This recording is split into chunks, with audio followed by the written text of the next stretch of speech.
వయసులో నేనేం కాదంటలేను. ఆయన పిల్లలు యమకింకర్లాగా తయారై ఊరి మీద పడి మేస్తున్నారు. ఫస్ట్ నీ కొడుకుని అల్లుని కంట్రోల్లో పెట్టు చంద్రశేఖరరావు. నువ్వు రా సభకు 5 తారీఖు నాడో 6 తారీఖు నాడో స్పీకర్ గారు అనుమతి తీసుకొని ఏబిసిడి వర్గీకరణ మీద మా మాదిగ సోదరుల 35 ఏళ్ల పోరాటం, అదేవిధంగా 100 సంవత్సరాలు బ్రిటిషర్స్ ఉన్నప్పుడు కులగణన చేసిరు. 100 ఏళ్ల వరకు బలైన వర్గాలు ఎంతమంది ఉన్నారో వాళ్ళ లెక్క వాళ్ళకే తెలియదు.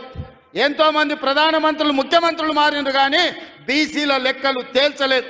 కానీ భారత్ జోడోలో రాహుల్ గాంధీ ఇచ్చిన మాట ప్రకారం ఈరోజు కాంగ్రెస్ పార్టీ బీసీల లెక్కలు తేల్చింది, ఇంటింటికి పోయింది, లెక్క కట్టింది.